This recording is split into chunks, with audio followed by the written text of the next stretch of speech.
Don Guillermo Lagunes, ya lo conoce la gente hasta por la sopa aquí en el programa. Don Guillermo, muy buenas tardes. ¿Se siente usted locutor? No, ¿Odia a los ojalá. locutores? No, ¿O sea, le de caen mal ninguna los manera. locutores? No, de ninguna manera. Fíjate que por azares del destino, inclusive yo poseo licencia de locutor. Ah, sí, cierto. Allá de aquellos años usted fue de De los aquellos ganones. años, allá por el 97, 98, más o menos. Desde entonces poseemos licencia de locutor. Así es. Bueno, vamos a platicar con don Guillermo Lagunes. Bueno, vamos a agarrar a dos fuegos a un buen amigo que se va a dejar un nuevo look, la barba y el bigote. Actualmente es diputado federal por el 8º distrito con cabecera en esta capital, muy delgado él, con bigote y barba, que se van aquí de la ciudad y vienen diferentes. Bueno, dice el diputado que todavía no se repone de la campaña. Eso sí, el licenciado Pedro Ignacio Domínguez Cepeda. Señor diputado, un gustazo, muchas gracias por acompañarnos. Al contrario, Juan Enrique, muchas gracias. Saludo con mucho respeto a don Guillermo Lagunes. Les extiendo una felicitación a ambos por realizar esta labor, esta licencia que tienen como locutores,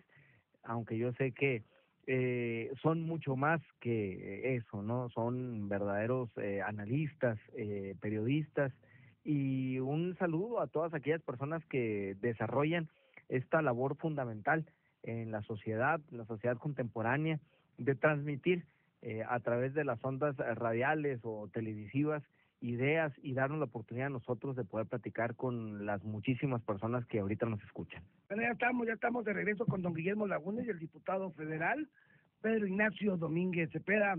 Le cedo la palabra, don Guillermo, para que cuestione duramente al diputado Pedro Ignacio, y antes que nada le agradezco a ambos estar aquí con nosotros. No, más que cuestionar, yo diría que por los tiempos y las épocas de oportunidad, diputado. Recientemente acaba de anunciar la Secretaría de Hacienda y Crédito Público un subejercicio importante en muchas obras proyectadas en el presupuesto de egreso. Y que obviamente uno sabe que el proceso es de que si no se ejecutan, bueno, es dinero, recursos que pueden ser reasignados. Entonces la pregunta sería, ¿qué está haciendo el diputado en coordinación, ya sea con el gobierno del Estado, ya sea con los municipios, para buscar la reasignación de esos recursos que están en el presupuesto de egresos y que pueden ser reasignados al Estado, conociendo que el recurso nunca va a ser suficiente para solventar todas las necesidades que se tienen en el Estado, pero creo que sí sería conveniente conocer cuál es la visión del diputado en este sentido. Claro, en ese sentido, lo primero que tenemos que decir es que, de acuerdo a la propia ley orgánica del Congreso General, todavía no se constituyen las comisiones parlamentarias. Y el trabajo fundamental en cualquier órgano parlamentario, en este caso la Cámara de Diputados, se realiza precisamente en el seno de las comisiones. Tenemos el caso de las iniciativas preferentes que envía el presidente Felipe Calderón en materia laboral a la Cámara de Diputados, donde para poder dictaminar y para poder establecer un acuerdo sobre esa iniciativa preferente, tuvo que conformarse una comisión antes de lo que el término de ley estableciera para estar en posibilidad de dictaminar dentro de los 30 días naturales que la ley señala. En el tema que usted comenta, necesitamos que se constituyan obligadamente las comisiones de Hacienda, de presupuesto, para revisar estos subejercicios, para hacer el replanteamiento, la modificación al presupuesto de egresos correspondiente. Esto siempre, usted lo conoce bien, es un experto en el tema, estamos en el límite entre las facultades del Ejecutivo y las facultades del Poder Legislativo en cuanto a la asignación de estos recursos o reasignación, porque hay criterios que indican que el Poder Legislativo no tiene facultades para crear programas, que eso es una violación pues al principio de división de ejercicio del poder político, pero en este caso obligadamente tendremos que analizar estos subejercicios, canalizarlos para cuestiones que son fundamentales. El caso propio de la sequía que aun y cuando estemos en época de lluvias no se ha resuelto, el problema es grave, principalmente en el centro del país, en la zona norte, y que pudiese ser una área de oportunidad para poder realizar estas reasignaciones derivadas de sus ejercicios. Pero tendremos que esperar a que se integren las comisiones, estamos a punto de que esto se dé, y en la Diputación de Chihuahua estamos trabajando ya en algunos puntos que son importantes antes de iniciar el trabajo de comisión. Por ejemplo, estamos preparando, tenemos listo ya un documento que esperemos que lo agenden para que a Chihuahua nos cobren de acuerdo a la tarifa, la energía eléctrica a la tarifa que nos corresponda.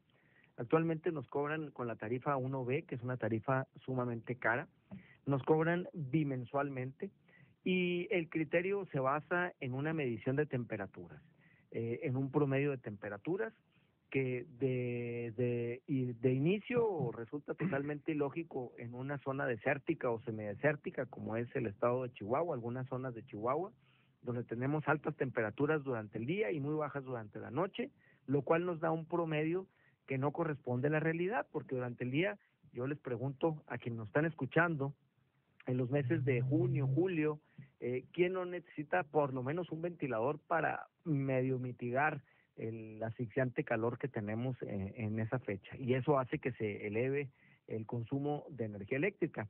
Pero además, el sistema que utiliza el gobierno federal, la Comisión Nacional del Agua, es un sistema obsoleto. Únicamente hay 112 estaciones en todo el país que tienen la tecnología necesaria para realizar la medición eficiente, ninguna en el estado de Chihuahua, lo cual nos da que en los últimos años jamás se ha tomado una medición continua en 3 años consecutivos en el estado de Chihuahua y en otras muchas zonas con estas características. Entonces, vamos a preparar este punto de acuerdo, vamos a buscar que se sumen los legisladores de otros partidos por Chihuahua, del Partido de Acción Nacional, de Movimiento Ciudadano, del PRD, del PT, porque esto creo que es una causa que debe ir más allá de los partidos políticos y que debe buscar solucionar, aunque sea en este aspecto que es importante, la economía de las familias. Y a ello también estamos proponiendo que no nos cobren bimensualmente, porque eso también obliga a que se brinque el consumo de energía eléctrica y se pierdan pues derechos preferenciales en las tarifas de los mismos. Estamos solicitando la tarifa mensual, que se nos cobre mensualmente, y esto lo estaremos viendo, espero yo, en las próximas semanas en la Cámara de Diputados. En relación a ese tema, el asunto del cobro mensual en lugar de bimensual como existe actualmente, ¿qué no sería contraproducente en cuanto al costo-beneficio? Lo entiendo para el consumidor. El problema es qué tanto le va a impactar en cuanto al costo a la Comisión Federal de Electricidad, porque es obvio que va a tener que hacer 2 tomas, 2 mediciones y expedir un doble recibo. Ahorita expide uno y hace una toma. El hacer 2 tomas y expedir 2 recibos pues, tiene un costo. Sí entiendo el asunto de que por el monto de kilowatts que dan como tope para tener derecho al subsidio, y que obviamente al ser bimensual, pues a lo mejor sí rebasa en algunos momentos, pero a lo mejor buscar la otra alternativa de modificar en cuanto a ese tope para crear ese mismo efecto, y aunque se siga haciendo la facturación bimensual, para evitar también un incremento en los costos operativos de la propia Comisión Federal de Electricidad, porque si no, bueno, pues se pondría en la balanza qué es lo que sale más económico, ¿no? Claro. Va a salir más caro el caldo que las albóndigas, o realmente buscar. Yo digo que en la medida en que el legislativo tenga la posibilidad de entablar diálogos con las descentralizadas, como es el caso de la comisión, y buscar llegar a un mejor acuerdo. El asunto de la electricidad en el Estado es un asunto que tiene muchísimos años peleándose por la forma de lectura, por las tarifas que se aplican, aunque ya hay algunas regiones donde se aplica la tarifa La 1F, en sentido de que sí ya se hicieron medición y todo, pero desafortunadamente, y como lo dice el diputado, el estudio es largo, Claro. realmente para tener los elementos de juicios de valor que permitan modificar la tarifa. Y pareciera ser que no hay la voluntad de hacer el estudio, fundamentalmente pues para decir, miren, este es el estudio de 3 años y sí da o no da, pero no nada más que nos digan, pues no se puede. Claro. Y además, bueno, pues ya estamos tocando otros temas. El asunto es más de fondo, ¿no? Es un asunto que tiene que ver con la transformación de cómo se genera energía eléctrica en el país. La energía eléctrica que se genera ahora es cara porque está sustentada en los hidrocarburos, cara, además sucia, por llamarle de alguna forma, es decir, contaminante. Tenemos que fomentar que la Comisión Federal de Electricidad utilice plantas de ciclos combinados, donde utilicen energías alternas, no únicamente en base a los hidrocarburos, como el gas Shell, que es una fuente rica en el estado de Chihuahua, que no se ha explotado, que nos puede facilitar y nos puede abaratar el costo de la producción, la energía eólica, en fin. Tenemos que modernizar la producción de energía eléctrica para que de esta forma la luz sea o la energía eléctrica sea más económica. Pero mientras esto suceda, en el caso de Chihuahua, usted mismo lo ha dicho, tenemos más de 10 años en la lucha continua, constante, para que se nos otorgue una tarifa justa de acuerdo a nuestra realidad climática. No es posible que paguemos una misma tarifa que en otras entidades como el estado de Morelos, donde tienen un clima templado. Aquí en Chihuahua, de verdad, y todo el mundo lo sabe, quien nos está escuchando, necesitamos un ventilador día y noche para poder vivir más o menos tranquilos durante verano. Y en invierno, bueno, las personas que tienen acceso a alguna calefacción es el mismo caso y se encarece la energía eléctrica en estos meses de invierno. Entonces, es una propuesta que vamos a presentar a la Diputación chihuahuense.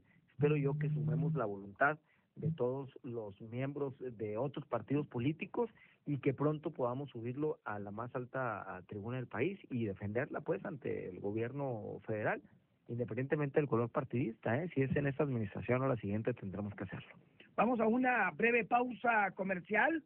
Me están informando allá desde Camargo que ya son 5 bebés los que han muerto. Hoy acaba de morir otro bebé allí en el hospital regional, 5 bebés. Me manda un saludo a don Nato Rodríguez, allá hasta Madera, nos manda a saludar Nato Rodríguez desde Madera, Chihuahua, un saludo al buen Nato. Va a hablar Luis Rubén Maldonado, quiere derecho de réplica el buen amigo Luis Rubén Maldonado, pero que debe de mandar el sotol, ¿no? Por delante. Sí, sí, sí. Gracias a Donato Rodríguez.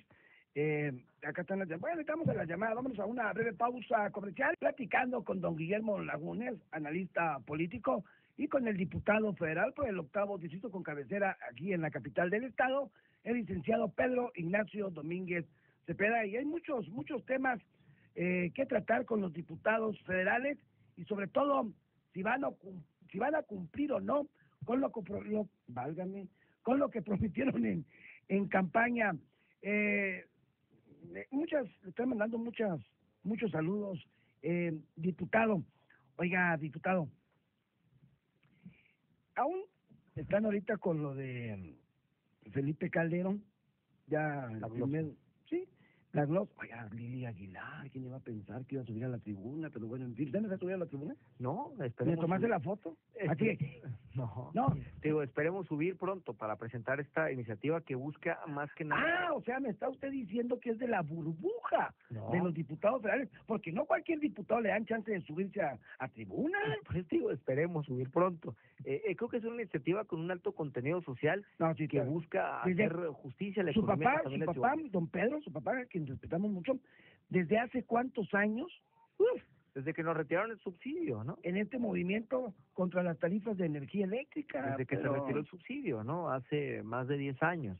Desde entonces se inicia este movimiento, pero este es otro enfoque, ¿no? Es un enfoque de un sentido común, creo yo. A mí me parece pues muy lógico, ¿no? Decir, oye, estás utilizando un criterio que no corresponde a la realidad climática, no tienes el equipo, la tecnología adecuada en una entidad semidesértica, modifícalo, cóbranos mensualmente, para de esa forma nosotros ayudar a la economía de las familias chihuahuenses. Esa es la intención que tenemos nosotros, y yo espero poder subir a la tribuna a hacer la defensa de este punto de acuerdo que vamos a presentar, y esperamos que todas las fuerzas políticas se sumen en ese sentido y que sean solidarios con Chihuahua y otras entidades que viven las mismas circunstancias. ¿Cuál debe de ser? ¿Qué programas? ¿Cuál es la agenda, diputado, de los diputados de Chihuahua para el estado de Chihuahua? ¿Qué Mira, es lo que van a hacer por todos nosotros y por mucha gente que les confió el voto a ustedes? Claro, mira, si me permites, te digo, ha habido 12 puntos de acuerdo, un punto de acuerdo y una iniciativa presentada por la fracción del PRI que se ha discutido al interior de la fracción, de los 212 diputados que integramos la fracción mayor en la Cámara de Diputados. Este exhorto que se hace para que se autorice el fondo de los 1.500 millones de pesos para paliar un poquito los efectos de la gripe aviar en el estado de Jalisco, que se convierte en el productor del 50% del huevo en México, y que fue la causa pues de este incremento desmesurado y la escasez del huevo. Y en la sesión del martes, mi grupo parlamentario del PRI presentó la iniciativa para la disminución o la racionalización, como la denominamos, del Parlamento, del Congreso mexicano. Es decir, la disminución de 100 diputados por el principio de representación proporcional y de 28 senadores por el mismo principio, que es una demanda de la ciudadanía para ahorrar recursos, para darle mayor eficiencia a estos órganos parlamentarios. Ahora, lo que tú comentas es importante. Hemos estado trabajando esta semana los legisladores priistas de Chihuahua en crear una agenda que tiene que ver con los recursos que tenemos que hacer llegar al gobierno del estado para que pueda tener lo necesario para continuar con esta obra de infraestructura educativa, carretera, hidráulica. Con los 67 municipios, Juan Enrique, nosotros no hacemos distingo de ningún tipo. Vamos a establecer una estrategia de contacto con los 67 presidentes municipales para que nos hagan llegar sus programas, sus propuestas, y poder nosotros dar la batalla, dar la lucha en las comisiones para generar los recursos presupuestales necesarios y que se puedan cumplir esta finalidad. Esto, independientemente de otros temas que son importantes, como el que maneja el diputado Abraham Montes en cuanto a la regularización de los pozos de agua, que es un asunto importante para los agricultores del estado, el punto de la remoción de la garita de Janos que está manejando Adriana Fuentes y Carmen Latié. En fin, estamos activos, estamos trabajando, pero ahorita nuestra prioridad será, en lo que resta del año, trabajar para romper histórico récord de allegar recursos a Chihuahua, al gobierno del estado, a los 67 municipios, y que César Duarte y los presidentes municipales puedan continuar con su labor y con el trabajo que les encomendamos los chihuahuenses. Mire, le hacen una pregunta, y si es cierto, dice la señora Ramírez. Hace tiempo le preguntaba a Juan Enrique que si dónde podía localizar al suplente de Pedro Domínguez y quién es. Pues tengo un problema que plantearle y dónde puedo concertar una cita con él. Bueno, ¿Quién es el suplente? es Ricardo Peña.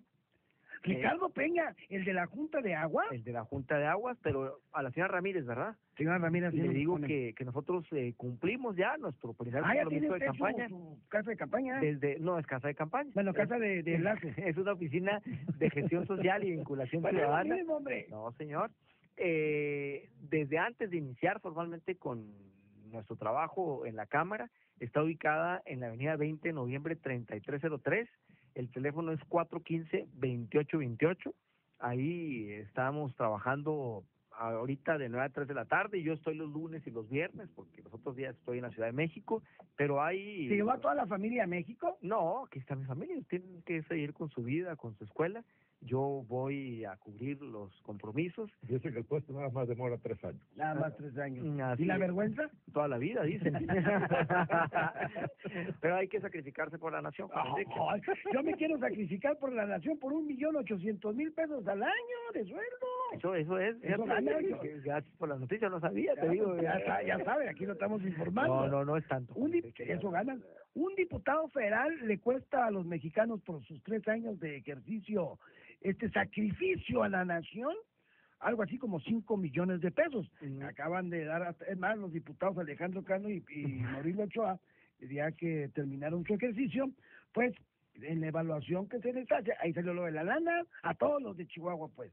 Mira, la verdad no tenemos el dato preciso, yo tengo el dato. Ahí se va a dar cuenta cuando le lleguen las quincenas. El dato es menor en cuanto a lo que es la dieta, no es tanto, son 100,000 pesos menos los descuentos, el pago del ICR, pago del ISSSTE, vienen quedando 75,000 pesos menos 12,000 pesos que depositamos a un fondo de ahorro. Esto es lo que se recibe por concepto de dieta, Y ya está un anuncio para la casa. Es tanto, vieja, no es lo que dice Juan Enrique. Mensajes a la sierra. No,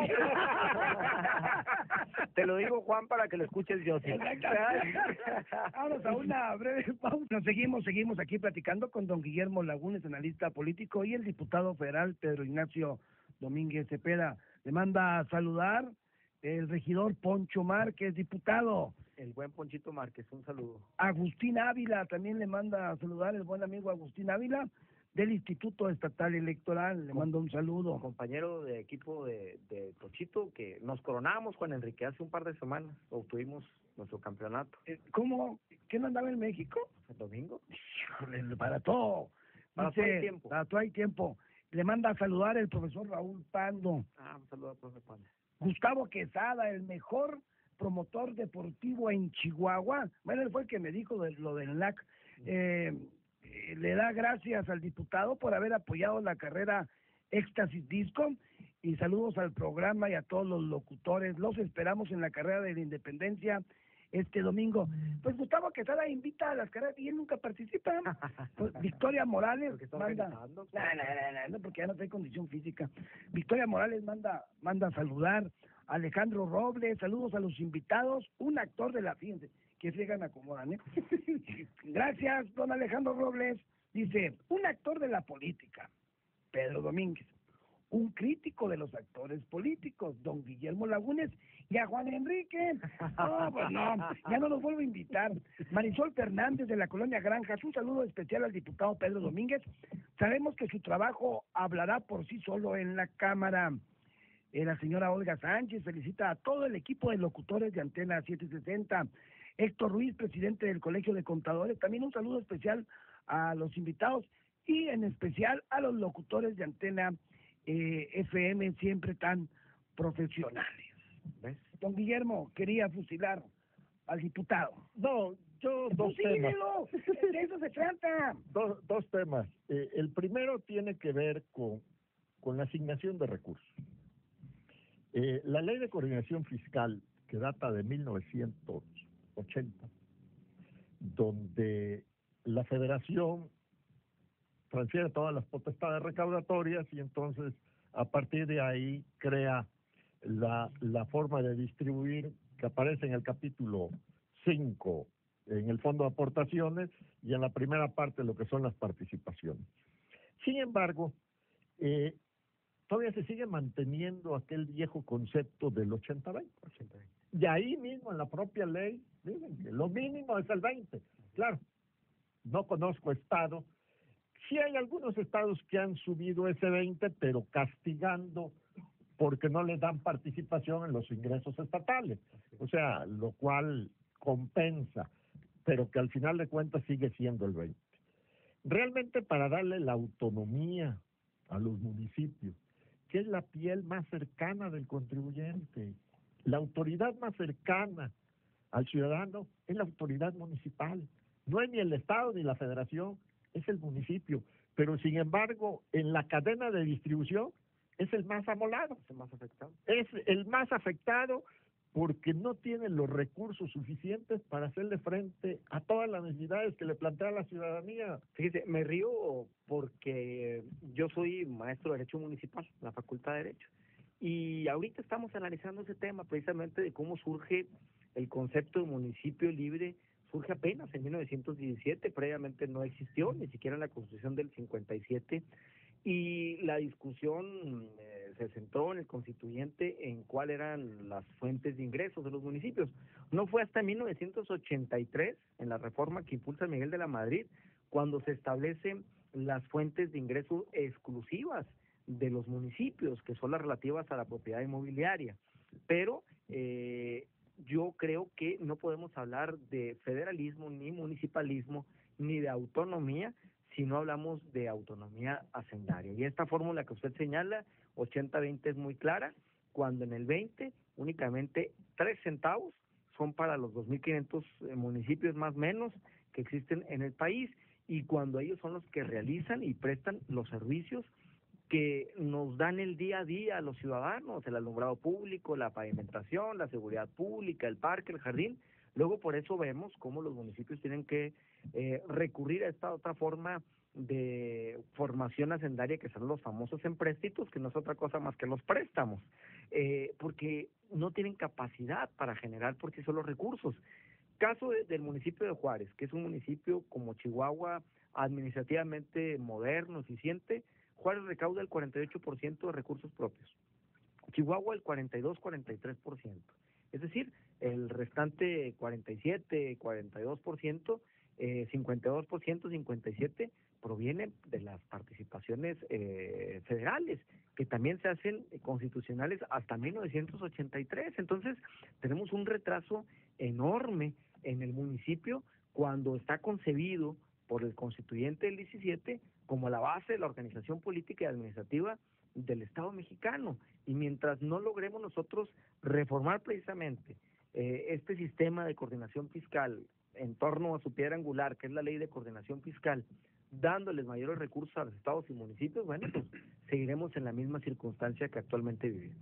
O cuando vamos a establecer una fórmula que permita premiar a aquel que hace gran esfuerzo recaudatorio y que no se ve compensado. Claro. O sea, a partir de una distribución que se hace en la actualidad, distributiva y no resarzativa, entonces le crea un gran conflicto, porque los municipios, por más que quieran, bueno, sus fuentes de ingresos son muy pobres y están acotadas y ya no hay forma, o sea, no hay forma de allegarse de mayores recursos propios, y sin embargo tampoco reciben un estímulo que les permita mantenerse en comparación con otros municipios que lo único que hacen es poner las manos, porque el nivel de recaudación, y eso hay que reconocerlo, Chihuahua es uno de los estados que tiene los niveles de recaudación de ingresos propios de los más altos del país. O sea, aún cuando no tenemos la economía que tiene el Estado de México,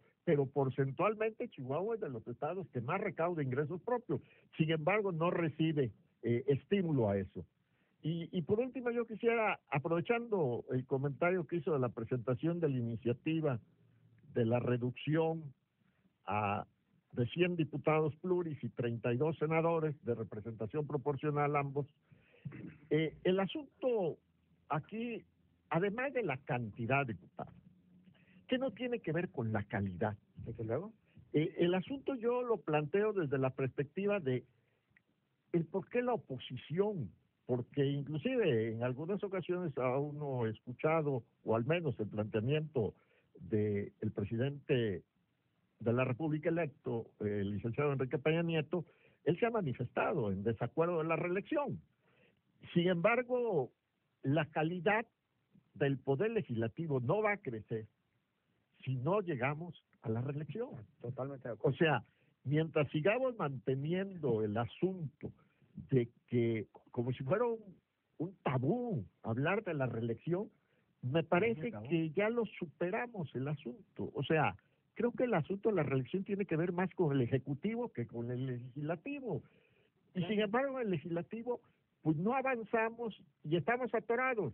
O sea, no lo digo por usted, diputado, pero Yo seguro estoy que los 500 diputados que llegaron a la Cámara, si les pusiéramos un examen, yo creo que el 60% los podíamos reprobar tranquilamente en cuanto al conocimiento legislativo. Buena propuesta. Entonces, o mejoramos los perfiles o establecemos requisitos reales que nos permitan avanzar en la calidad, porque de nada va a servir eliminar la cantidad si la calidad va a seguir estando en los mismos tenores. O sea, entonces yo creo que sí debería de propiciarse de alguna manera, abrir el tema, la discusión de qué tan bueno es la reelección, porque yo ya no me quedo con el mito de que es que van a hacer uso de recursos porque son diputados en funciones y todo. Cuando uno ve en países de primer mundo, por ejemplo, Obama está en campaña presidencial y utiliza el aval presidencial y utiliza todos los recursos que le proporciona su investidura. Y está en campaña por la presidencia. Claro. Vimos el caso de Francia, y Sarkozy utilizó todos los recursos como presidente y al final de cuentas perdió. Sí, perdió. Entonces, como que ha sido un gran mito el que la utilización de recursos y todo, como que si no pudiéramos establecer reglas claras para evitar que se utilicen los recursos públicos con esos fines. Claro, pero en el caso de los legisladores, pues ¿cuáles recursos públicos? No tenemos acceso a recursos públicos. Yo estoy totalmente de acuerdo con usted en el caso de la reelección de legisladores, desde luego acotada, no como sucede en Estados Unidos o como sucede en Gran Bretaña, que tienen un parlamentarismo muy fuerte, acotada sí, pero creo que sería una forma de establecer una especie de referéndum o de revocación del mandato. Al legislador que no esté cumpliendo según la visión de los electores, bueno, gracias por participar, y el que sigue. Lástima, Margarito. Exactamente, y el que esté haciendo un buen papel, bueno, tendrá en las urnas una confirmación de su mandato. El mismo electorado sabe, por ejemplo, no sé, en lo local, quienes votaron por los diputados locales, en este caso, saben quién les está cumpliendo y quién no, y quién les está yendo pero ahora a sus distritos, porque así están yendo. Pero les digo una cosa, ¿no? Hay quienes llegamos a la Cámara gastando suelas, pero ya el diputado federal es muy diferente al local. Pero tú ves que hay diputados federales que es su cuarto, quinto periodo y que jamás han sido sujetos al escrutinio de la urna, y del Senado se van a la Cámara de Diputados y viceversa. Yo no estoy de acuerdo con eso, y lo digo con todo respeto y ojalá no me cueste nada. ¿Por qué le va a costar? pero hablar con la verdad pero incomoda a algunos, pero es la verdad. Pero es la verdad, ¿no? O sea, tiene que privilegiarse al diputado que tiene ese contacto, ese pulso de lo que está viviendo la sociedad, de lo que está exigiendo, ¿no? Diputados y senadores de partido. Eso, mira, la propuesta que presentamos nosotros de eliminar los diputados de partido, creo que es un gran avance, porque no se justifica en un sistema federalista que existan diputados de partido. Los diputados de primera minoría tienen hasta segundos, le da un toque de pluralidad. No, yo estoy en contra de eso. El que ganó, ganó, y el que perdió, perdió y se acabó, punto. Es una competencia muy igualitaria para todos los partidos políticos. La urna dice, como en alguna ocasión señalada Artemio Iglesias, los votos se cuentan, no se califican. No se califican. Yo le agradezco a el diputado federal Pedro Ignacio Domínguez Cepeda el haber estado aquí con nosotros. Espero que el look sea nada más este fin de semana. Al parecer se enojó Luis Rubén Maldonado, no quiso hablar como usted le pidió que hablara para que hiciera un comentario, diputado. No sé qué pasaría con Luis Rubén Maldonado. No, te agradezco mucho, le agradezco mucho a don Guillermo por los planteamientos tan interesantes, tan inteligentes. Decirles a quienes nos escuchan que estamos trabajando. El lunes pasado apenas estuvimos ya dando la puesta en marcha de obras que gestionamos en el barrio El Bajo, una zona olvidada del centro de la ciudad que en esta época se inunda. Yo me acuerdo del Bajo.